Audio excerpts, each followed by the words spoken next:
I am much relieved, or I was much relieved this morning, at just after 7 o'clock, and so was Baroness Hale, when we heard that Tim had landed at Heathrow, Gatwick. Gatwick. Thank God. He did text me last night and say, I'm on the plane, and if you don't get a text at 7 o'clock, speak to Blenkheims. I had everything crossed, and I must say thank you to Brenda Hale, because at a moment's notice, she did say last night, if all else fails, I will step up onto the stage. So if you say, is there a writer in the audience tonight? She'll say, I'm here. So thank you very much for that. And I hope on a future occasion, we might have you sitting here. Yeah. Two people tonight have said to me, why are you still working and why do you still run a B&B at your age? Which is a bit cheeky because I'm quite young, albeit approaching 80. All sorts of strange, weird, wonderful people come through the door at Millgate. You never know who you're going to get next. I had a call from the waterfall on Whitman. They're saying, yeah, have you got a bed for the night? There's 7 of us. I said, really? Just let me check the diary. He said, we could all sleep in one bed. I said, oh, actually, we're full. One day, Tim Clissold arrived through the door, talking of weird and wonderful people. There must be something in the name Tim, because my lifetime partner is Tim, and my best friend after Tim is Tim. Oh, sweetie. We've had many journeys together. We've been in hotel rooms together, so I know his sleeping habits. We've been snowed in the mountains in Italy for a week. And believe you me, it's quite interesting spending a week snowed in with Tim. And I've watched him work.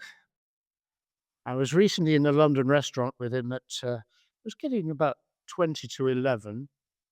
And I said, Tim, we're in Wigmore Street. What time's your train at King's Cross? He said, 11:05. Let's have another bottle of wine. The reason I love Tim is because he's one of the most interesting, driven, intelligent, lovable people that I've ever met. And it gives me great pleasure to talk to such a friend. I've said to him tonight, this is a conversation. It may go anywhere.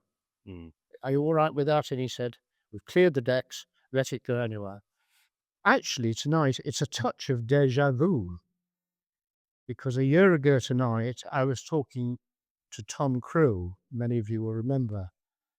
And the reason why I say it's possibly déjà vu is because tonight I see it as a similar sort of purpose. With Tom Crew, I was exploring differences in relationships, otherness in relationships, strangeness in relationships. With Tim, we're going to explore cultural differences. And I feel in a way this is a most apposite talk tonight because we're living in a society, I don't want to sound like the headmaster taking assembly, but we're living in a society of misunderstanding, misrepresentation, ignorance, and prejudice, and dare I say, hatred. Teach the people. I've spent my life teaching. I've been doing it today. Tim will tell you the most important thing is to learn about the other. You don't prevent wars by going to war and fighting. You prevent wars, as the Chinese wisdom would tell us, by understanding your opponent. Tim has written about this in his book. I don't want to go on too long as part of the introduction because you're here to listen to Tim. He can't blow his trumpet tonight. I can blow it a little bit for him. This is Tim's 4th book. Most of you will not have read it because it's hot off the press tonight. I've given it to one or two of our house guests this weekend. They've read it and said it's his best book yet. So, Tim, Teach the People. Why the title, Teach the People, Tim? Because the world's entering a completely new phase where the balance of wealth and power is shifting away from west to east. And that presents enormous challenges to keep the peace, because we have to transition from a situation where our ideas were dominant to one where we have to kind of share the stage with other civilizations. And in order to accomplish that transition peacefully, we need to learn about the other. So that's kind of my passion. So there are selfish reasons for doing it as well. So if we want to prosper, then we need to learn how to cooperate with China better, because that has been the source of global growth for decades. If we want to avoid conflict, we have to learn about China so that we can anticipate what they will do and see someone who can be perceived as a threat more clearly, so that we can take measures against that threat. And finally, there's some things that the Chinese do better than we do. So we should learn by looking at them and say, well, maybe we could learn a bit from how they do that and maybe apply it in our own society to improve ourselves. So there are 3 reasons to learn about the other. Let me just take things back a little bit. Tim's qualifications for talking about China tonight. These questions are rhetorical to you, the audience. How many of you have been to China in the last 10 years? In the last week? How many of you speak Mandarin? How many of you write Mandarin? How many of you cycled around China twice? How many of you walked the Great Wall? Yeah. 1 or 2. Tim would say, that's very telling. He's an audience of pretty intelligent people from Richmond, some very distinguished people. And yet, compared with Tim, you know very little about China. My geography teacher at university said, you learn geography, quoting Carl Sauer, by walking with the soles of your feet through the country. That's how you learn. Tim has walked and lived China. Tim, how come you learned Mandarin and how to write it? Yeah. So I actually went to China originally by accident. So I was sent to, well, I had an opportunity to go and work in Hong Kong, and I grabbed that. So that was in 1987. So my passion has always been the written word in Chinese. So I used to just wander around, just think, how can that possibly be a word? Because, there are many Chinese characters. So like, for example, the example that I not normally use is Taiwan. So Taiwan, the one in that in that name place means bay. So it's platform bay. So Wan has 28 strokes. Yeah. So you look at it and you think, well, how could anybody remember that? And then there's another like 5,000 you have to learn before you can even read the newspaper. So it's tremendous effort. So I've always been really interested in the written language particularly, because I think that makes us think in slightly different ways. We have a completely phonetic language, has enormous consequences on society. So, for example, I talk about, there's a particular story that I talk about where a woman called Tu Yo Yo won the Nobel Prize for Medicine 2015. And her critical insight, maybe we'll talk about this later, it's a very important story. Her critical insight came from a document that was written in 358. And Because they're in that in the year 358. 358. So it's an autobiography written by somebody called Gohan, who was a pharmacologist. So he tested the effect of natural substances on the human body and collated all this information. And the critical insight we may be going to later was from that document. The point I'm making is that the document is completely understandable now. So, if we went back to even Chaucer and then further back to anything near the time of Christ, then you need a lifetime study to understand it. So the point of that is that it allows the Chinese people to reach back right through their history into the minds and the personal experiences of people who were living 2,000 years ago in a way that's absolutely vivid and fresh. And we don't really have that. So they've got a tremendous connection with their own history. That's the first thing. The second thing is that the language in China, so China's bigger than Europe in terms of area and obviously in terms of population.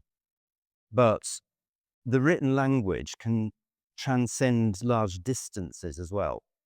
So if you write an instruction in Mandarin in Chinese characters in Beijing or Nanjing or wherever the capital was to a far-flung county, the written word is completely understandable. So the spoken word might be completely different.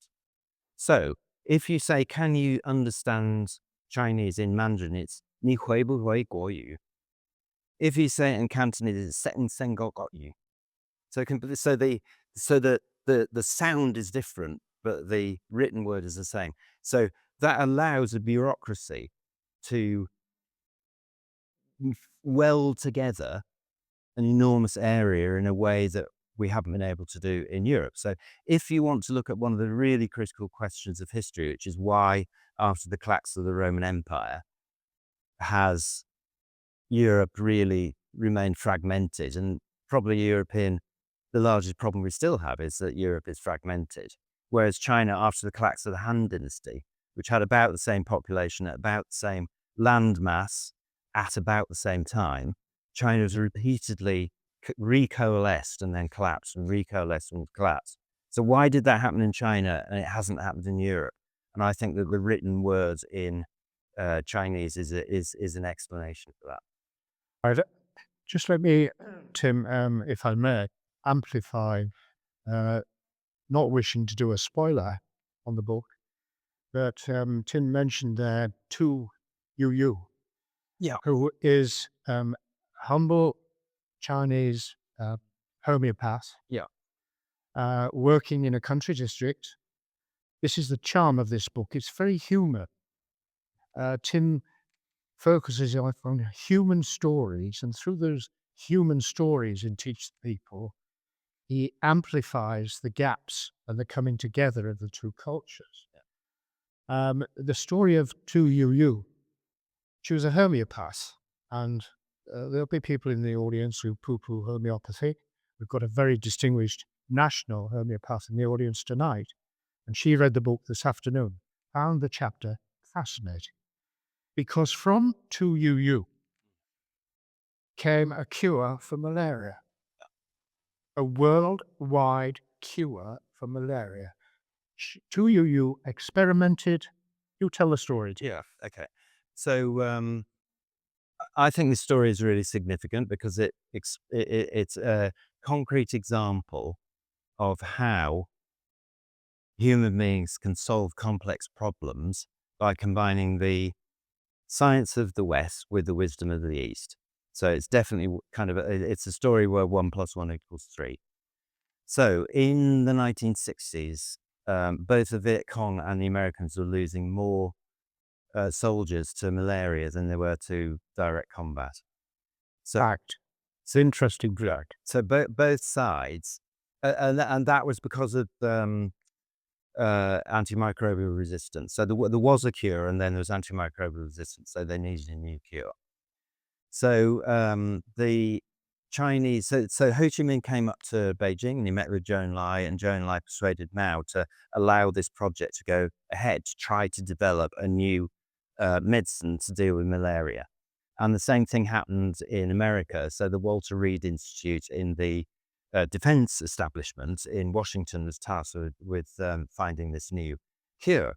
So Tu Youyou was assigned to the TCM, the traditional Chinese medicine part of this project.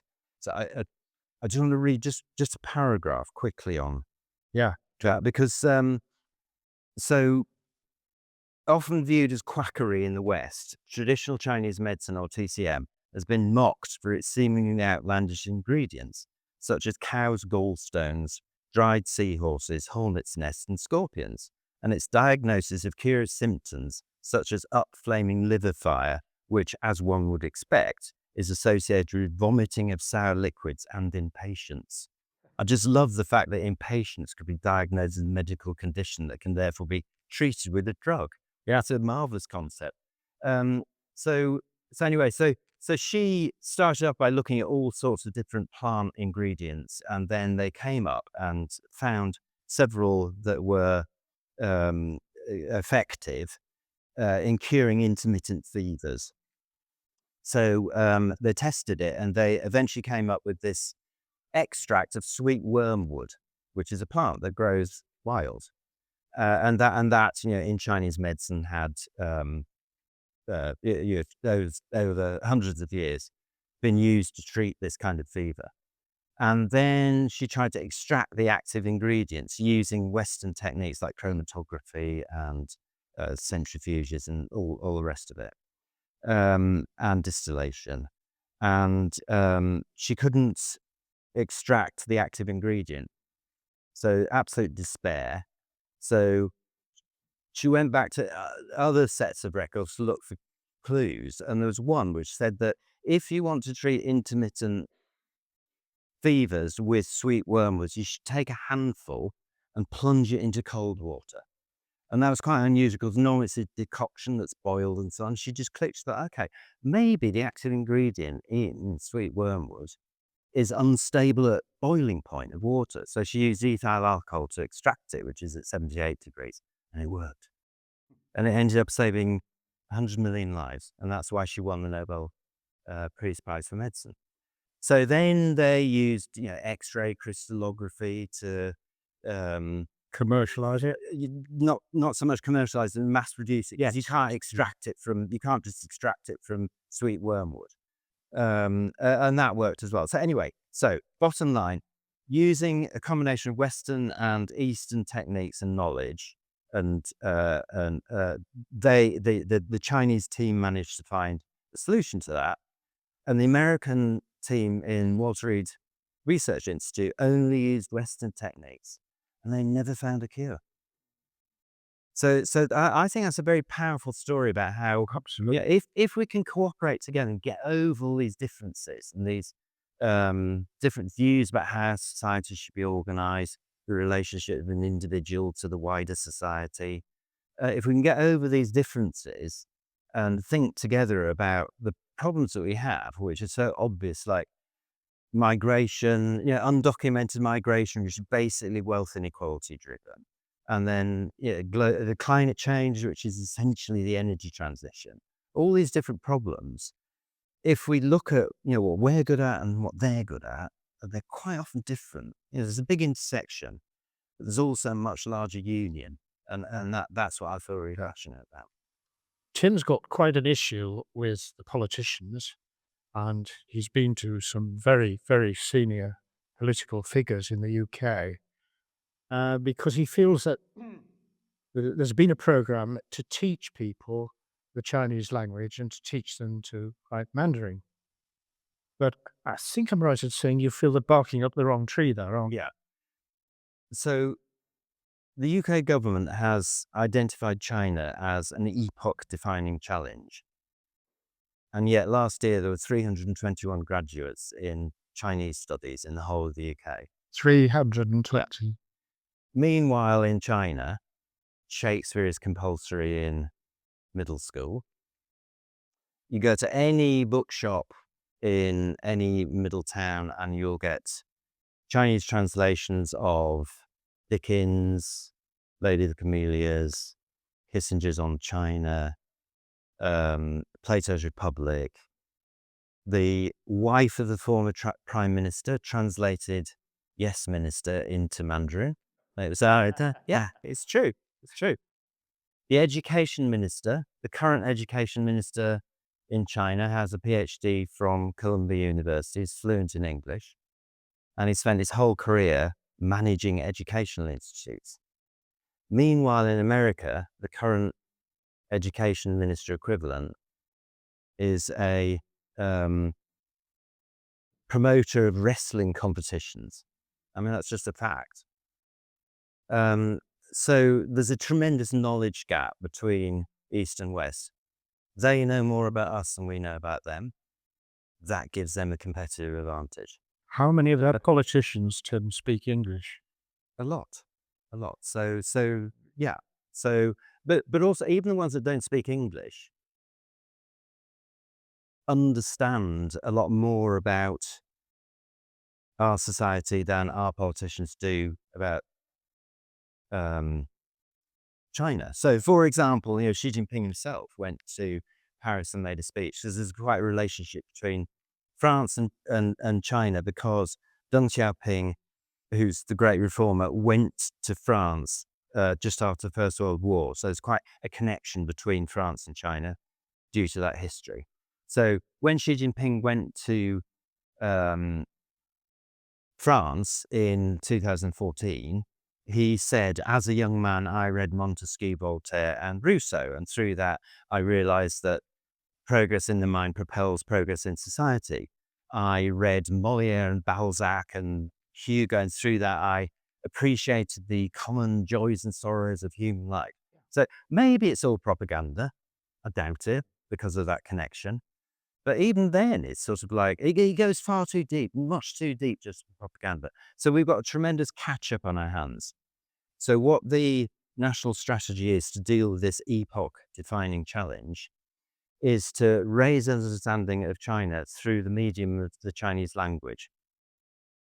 So about 8 years ago, the government started the Mandarin Excellence Program, which is great. It's fantastic. Young kids in schools, writing Chinese characters and understanding its tonality and different ideas and it's great. It's absolutely fantastic.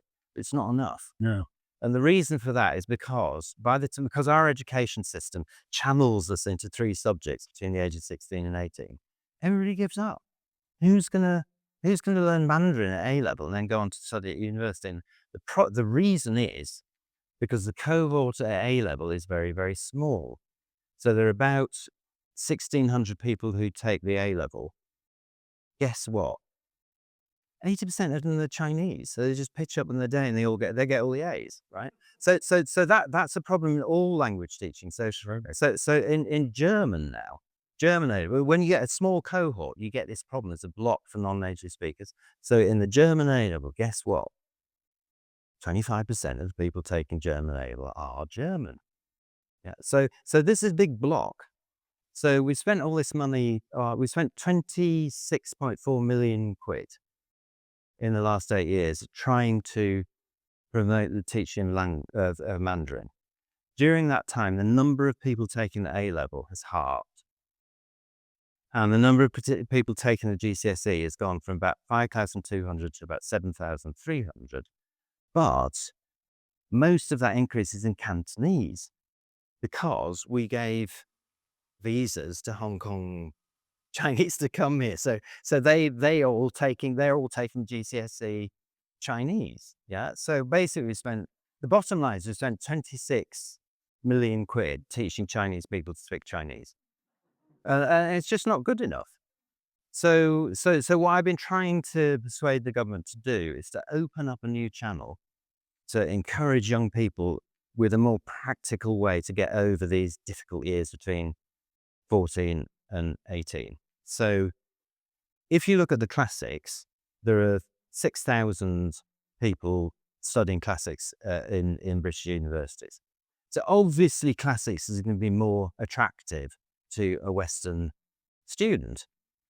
But, the reason why there's a rich pool of people studying classics is because of dual track at A level. So in the classics, if you want to continue that study over your A level years, you've got a choice. Either do the language, which is Latin, or you can study the classical civilization in English. And that's what most people do. So you get about 1,200 people studying the boffins go and study Latin, and then normal people study the classics in English. We don't have that dual track in Chinese. So I've been trying to introduce that into the UK curriculum to open up a more practical channel for people to continue the interest that is sparked with the Mandarin Excellence program in the earlier years up through sixth form and on to university, because it is an emergency. Mm. The world has totally changed. The world has totally changed. This year, more electric cars are sold in China than the internal combustion is dead. It's gone. In China, it's gone. So they are building gigawatts of power of renewables every single year. So every year they build more wind and solar than our entire national grid. So there's an enormous transition going on. I know the problems here, they're building coal-fired power plants, and maybe someone will ask me about that later, because that's I hope you do anyway, because that's actually very misreported here. So there's an immense change that's happened. So the United States has $26 trillion worth of debt.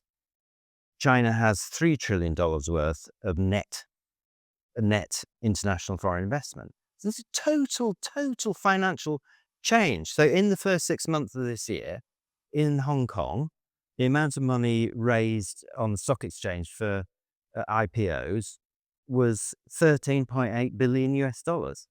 In London, it was £160 million. So it's just a total shift in influence and power. And for countries like South Africa, the developing world, where all the economic growth is going to take place over the next 3 decades, they're sitting there and saying, okay, well, do I want to buy, when I'm building up my power system in sub-Saharan Africa, do I want to get old technology that burns fossil fuels, which has local pollution, that uses my foreign currency exchange to buy someone else's resources? Or do I just want to use the best modern technology that relies on the sun and the wind? It's just, So, Tim, can I pull you back on track a little bit, yeah, to just talk? So you feel very strongly, and I do, that teaching French and German i- is of not great value. And you certainly don't understand German culture and French culture by learning the language, is my yeah, experience. yeah, And many people who learn it today will never speak it again and never use it again. yeah, So it's so you feel that what we need is an A level in yeah, Chinese culture, yeah. It's Chinese civilization. Chinese Yeah, civilization, of which it's phenomenal. It's a yeah, civilization. yeah, You've experienced tremendous drag, shall we call it? yeah. Could you just Yeah. expand?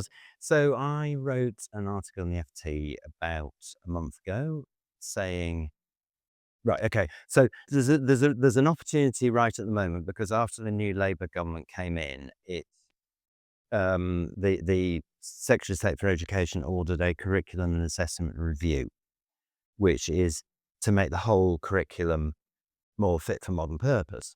So that's kind of an opportunity to say, let's have this little tweak in this minor. I know, Chinese civilization is not the first thing ministers are thinking about. Fully understand that. This is like a real easy tweak that could be, a really easy win. So I wrote an article. Part of the reason why I wrote this book is kind of lobbying it. You try and get the message out. It's a lobbying exercise. So I wrote an article in the FT about a month ago, which is basically takes the book and condenses it down to 600 words. And then I just basically sent it to anybody I could think of in government and parliament and foreign office and civil servants and everybody else. But I wrote a similar article in the FT saying we need to do this. We need to tackle China in English, not just in Chinese. And I wrote that article on the 6th of July, 2006. It's 19 years. Absolutely nothing has happened. If we don't grasp it, then we'll just fall so far behind. We need to, because to protect ourselves, not to be all cuddly with China. It's all lovely and marvelous and Forbidden City and Great Wall and everything else. That's not the reality. But the extreme fear of China isn't the reality either. What I want to do is to create the knowledge base where people can understand what it's really like. And then make up your own minds. Everyone's going to have a different view on China. But let's base it on facts rather than on Absolutely. fear. Yeah. Thinking about that very point, Tim, you make a very good point in the book about the FT misrepresenting over a word, the word. Yes, yeah, very interesting. Yeah. Yeah. So, right. So the FT is great, full stop.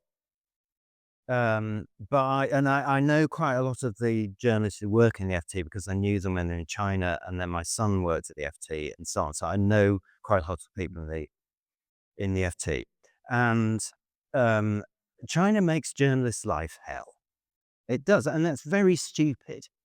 It makes everything terribly difficult. Journalists, so they just can't, it's just unbearably difficult to get news, and then they're paranoid and ridiculous. So CCTV came to my house in Easby. CCTV, sorry, China Central Television. They came to do a program about poetry. Yeah. And they said, well, you have to take all the books off your bookshelves because there might be a book on there about the Cultural Revolution. I was like, no, this is so absurd. So caveat that I understand why journalists find it terribly difficult, but there's a very, very interesting moment when the FT wrote that Xi Jinping's program for the rejuvenation of the Chinese nation is actually the rejuvenation of the Chinese race. And that has deep, deep echoes of revanchism and 20th century European history. Basically, it is, it's like Germany. So I just no, that's just not right. So the wording is 中华民族 in Chinese, the Chinese nation. So I wrote a letter in to the FT and just said, I don't think I made 2 points. I can't remember what the first point was. And then I said, it doesn't mean race, it means nation. And so they published a letter, but they cut out the second point that I made. And that made me feel very uncomfortable. I didn't like that. Yeah. There was no discussion. They just cut it out. So I happened to be in London. So I went along to Waterstones and went up to the 5th floor where they have the foreign languages dictionary. I found 9 dictionaries, 9 Chinese English dictionaries, and looked up 中华民族. All of them said it meant nation, and none of them said it meant race. Okay, right. So I'll have another go. So I wrote back in, and they said, no, our translators say it means race. So then, because I've got all these contacts with the scholars through the A level, I wrote round to the scholars and said, do you think 中华民族 means Chinese race, or do you think it means Chinese nation? And so 5 of them wrote back and said, no, definitely means nation. One of them wrote back and said, well, it sort of mean both, but I saw the article, that's ridiculous. One said, oh, that's a very interesting idea. I'll go and research it, and never heard back. And another one, which was really significant, has written a book about this precise thing. And he said it's far too simplistic, because in the English language, the word race is exclusionary, but in Chinese, the word 民族, which is, you can't really, it's very subtle, difficult. It's inclusionary. So it's completely different. So I wrote back again to the FT and said, can we just straighten this out, please? And they just said, no, our translators say it means race. So I just let it leave it there. But it has important consequences. Just 6 weeks later, a guy called Dilap Lal, who was the James Cole Professor of International Relations at UCLA, very distinguished scholar who doesn't speak Chinese, wrote an article in the Nassau Institute magazine saying, as Xi Jinping morphs from Stalin to Hitler, the West must stand up and confront him. And it was based entirely on the FT article, completely transparently. It's all about the FT. It was, drawing from the FT article. So it's kind of like a pink washing of misinformation. And the FT is the best that is out there. So if you dig further in and you look at what politicians say about China and the general kind of thrust in the press, I think it's very dangerous because it needs to be based much more on a wider appreciation, wider appreciation of what the Chinese are actually trying to do. So I can assure you they are not trying to figure out a way to invade Europe. I can absolutely assure you of that. Xi Jinping is not Putin. And this is a little bit off piece, but very relevant. So, what about the most recent accusation of spying? Yeah, well, so I have to be very careful what I say about this. I'm not really going to get too much into it because I was asked to be expert witness on that particular case. But I'm very worried about what's happened because, the CPS has said there's no evidence, but there's still a feeling that something bad has happened. From the headlines in the Times today. Basically, the fact they weren't prosecuted means that it's just giving China a license to spy. And I just worry about that because there should be a presumption of innocence, and when you get a heightened emotion and fear, just like McCarthyism, then we start, we get so sort of terrified, we start forgetting some things that are pretty basic to our values and rights and the assumption of innocence. Yeah, I think it's really important. Well, following on from that, Tim, you talk in another chapter about the Belt and Road program. I do. What's that all about? So the Belt and Road program is essentially China is supplying vast amounts of capital to developing countries to build their own infrastructure. And that's quite controversial because basically, just say it, American politicians, this is all because of the transition that's taking place. There is no way of avoiding the simple fact that we are engaged in a power struggle. We're engaged in a struggle over power and wealth between the incumbent hegemon and the rising power. And there's no way of avoiding that. That's just the truth. So America has, repeatedly tried to picture to cast the Belt and Road policy as debt entrapment. So basically, we'll lend you an amount of money we know you can never repay, and then we'll seize all the assets. And there's a lot of academic work that's done on that, and there's not very much evidence that that's the case.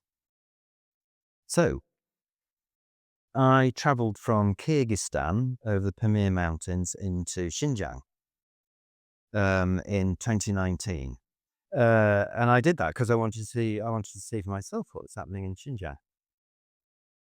And as I went through the checkpoint, the guards took my mobile phone, and in the 20 minutes it took them to install listening devices and all the rest of it and bugs, I sat in a waiting room and looked at the notices.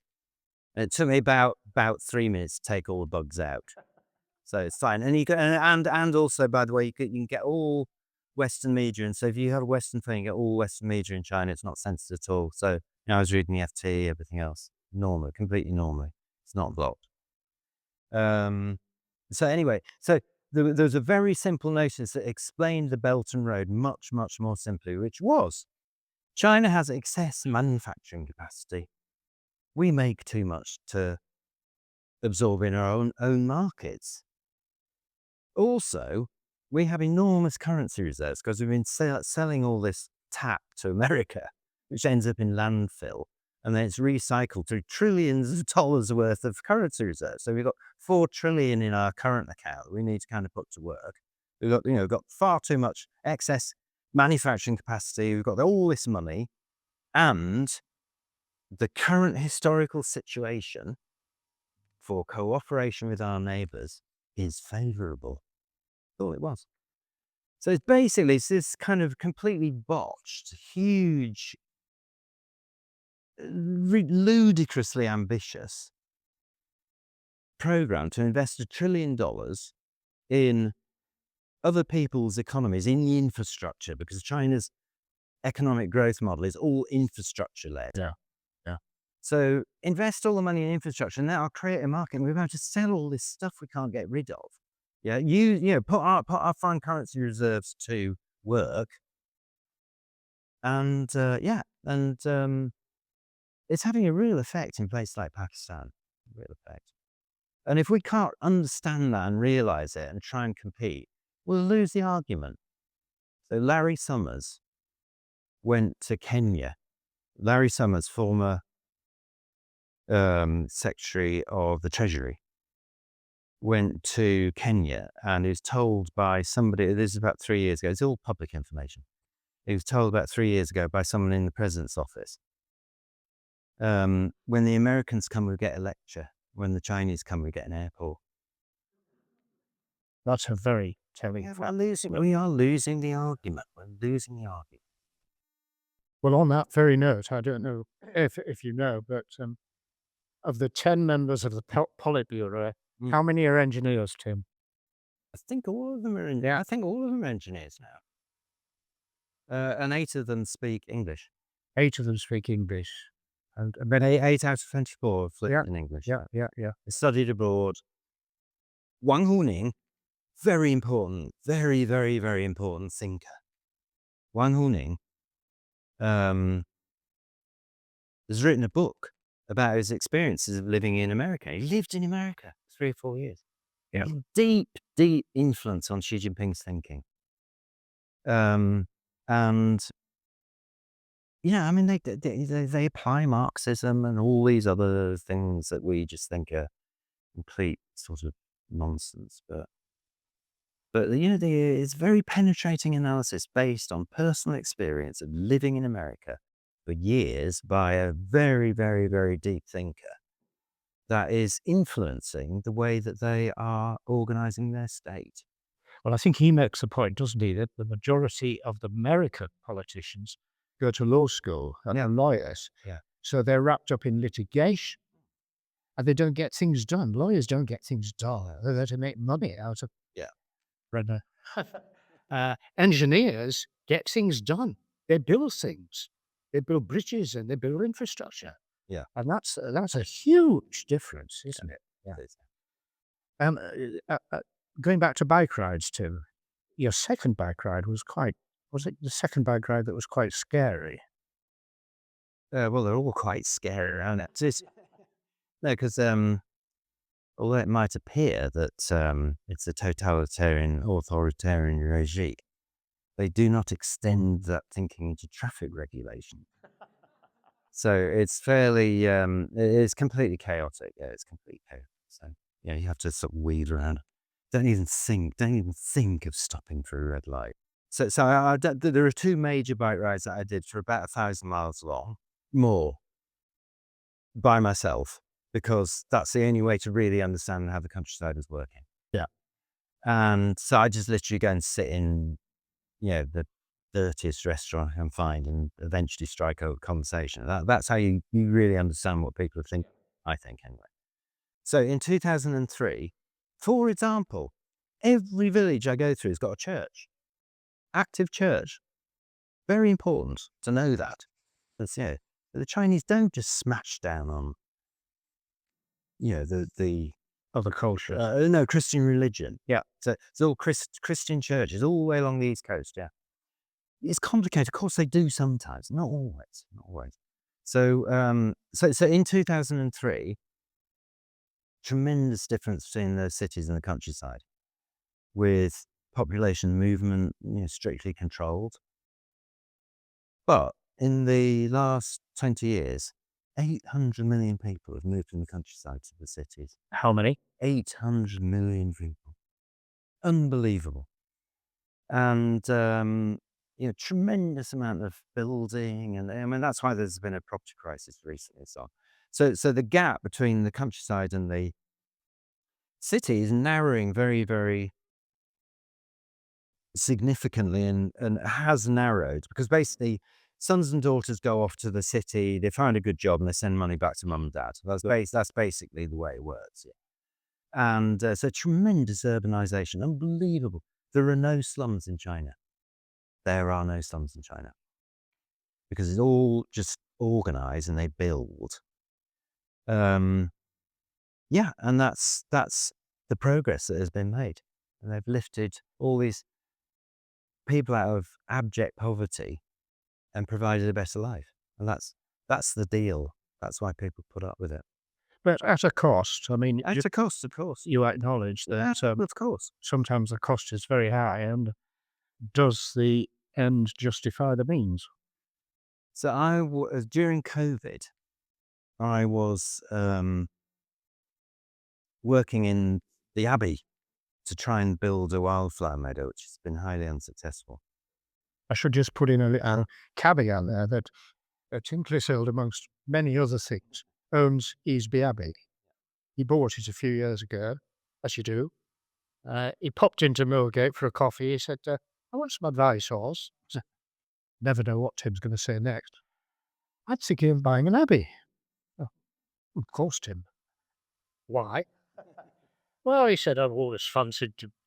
And it asks you why. You can't explain why you want to buy an abbey, can you? You either want to, you don't. There's no rationality to it. But anyway, so I was sort of tilling around, and it was during COVID, and quite a famous local judge walked past. So he struck up a chit chat conversation, and I thought I was being terribly clever, so I ambushed her and said, "So what do you think?" I'm sure you won't remember this conversation at all, but I just said, "What do you think about the sweeping aside of 200 years of civil rights at the strength of a pen?" Quick as a flash, I think there's sufficient consent. Brilliant answer. So I've thought about that a lot. And I actually was standing on Tiananmen Square 3 days ago talking to a Chinese person and told him that story, because the Chinese, well, not all of them, most of them, in my opinion, consent to the restriction, to a degree, of personal rights for the benefit of the whole of society. So I think there's sufficient consent. And I've never met anybody in China through 36 years of talking to countless, thousands and thousands of people. I've never met anybody who thinks that what they have achieved over the last 20 years could have been achieved under a democracy. Well, it's two cheers for democracy, isn't it? And we know where democracy's got us recently. That we keep the evening light. Yeah. I'm conscious. I've no doubt we could listen to Tim forever. I think I said this time last year, my professor said to me, keep them wanting more. Most people have got a concentration span of about 4 or 5 minutes, and then they'll have forgotten anything that's been said. So much as you'd like us to go on and on, the book is there. Tim is here. He will take a few questions. Yeah. There's a strange contradiction there, because if you go into a steel works, you could definitely find it being run by a woman. Yeah, engineers, lawyers, definitely lawyers. So they've got they're not. there isn't there isn't really kind of casual sexism in Chinese society, not like that, but there's definitely a big glass ceiling. So the most powerful woman really in the last sort of 30, 40 years was a woman called Wu Yi, and she basically negotiated the World Trade Organization. So that is a problem. So the core of Confucianism is hierarchy.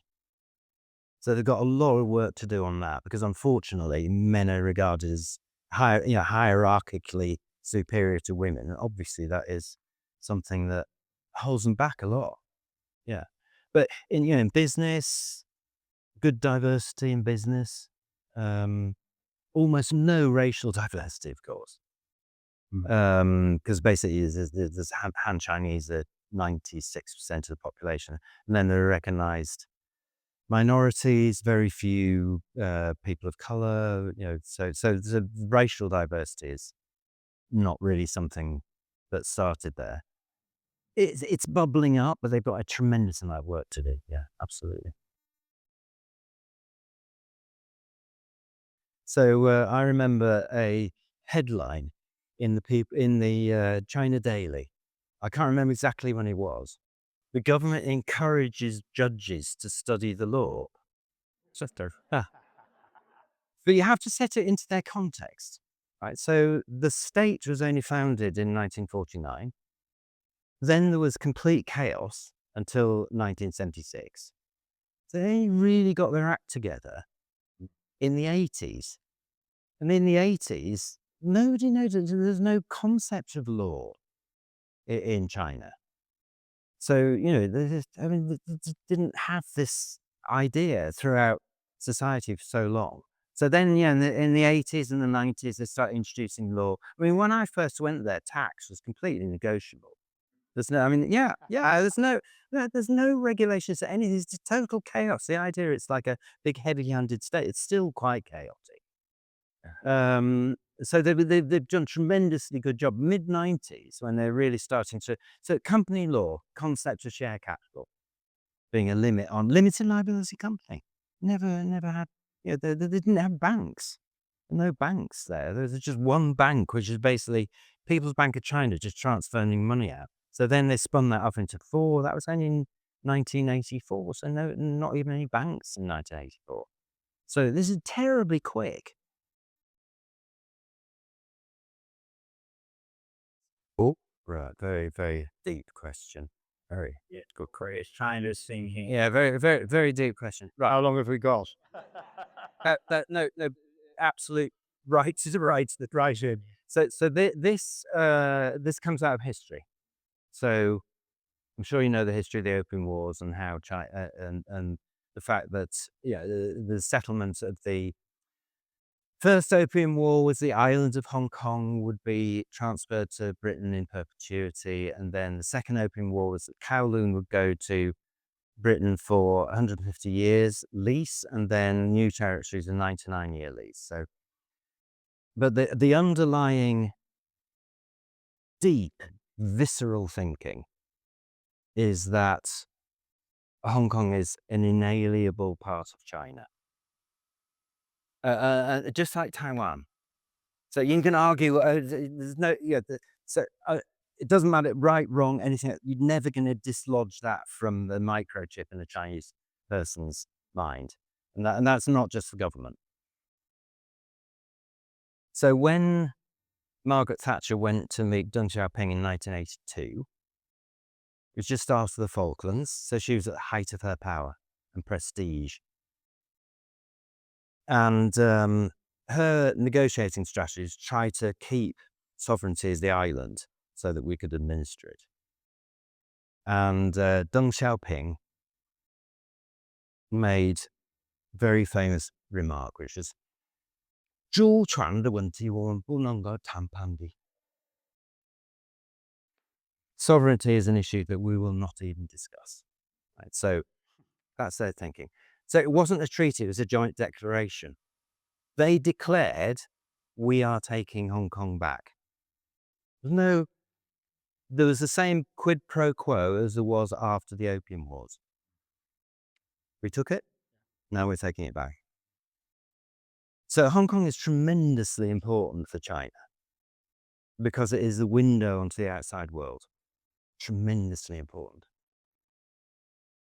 And this has a huge effect on China, particularly during the early stages of reform and opening up. And then there were disturbances.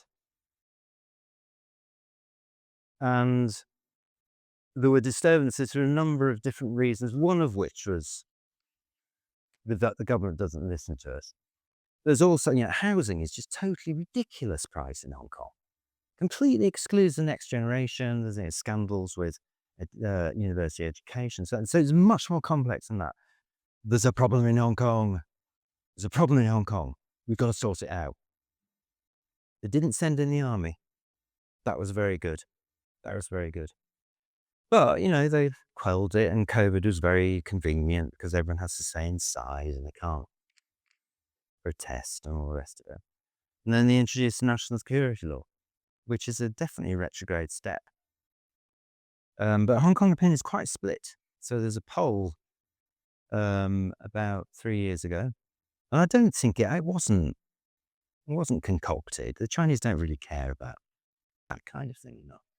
Anyway, there was a poll. Sorry, it was a petition. It's a petition supporting the national security law, and it was signed by 2.5 million people out of Hong Kong's 6.5. So opinion in Hong Kong's quite split as well. So I think it's a retrograde step, but this is part of our territory. You're never going to get that out of their microchip. Same with Taiwan. It'll never go away. Not saying it's right or wrong. There's a problem in Hong Kong. It's too important for us.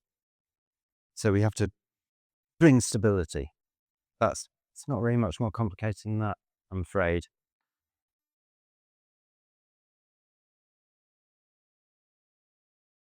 So during the Cold War, President Nixon went to China to pull China towards America. We're now entering another phase of global competition, which is between the incumbent hegemon and the rising power. So the rising power has pulled Russia towards itself. That's it. There's no underlying fundamental common view between Russia and China. Putin going to Beijing and meeting Xi Jinping and end this friendship, blah, blah, blah. It's just PowerPoint. Pull them there. They need the oil. Putin needs certain things from Xi Jinping, but it's just pure. We've handled it very badly because we basically pushed two potential adversaries together. Should split them.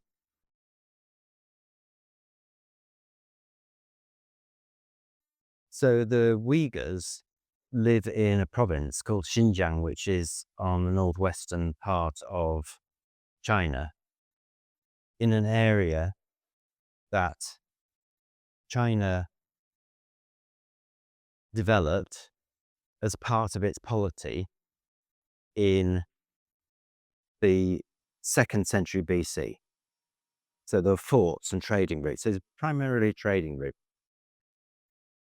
And then it changed hands between all sorts of different people. Tibetans ruled it for some time. And then in the Tang dynasty, which is about 600 to 800, there was another big push, and the Silk Roads opened, and again forts and so on. And then Tang collapsed, and so it's been going through all sorts of different hands for many, many years.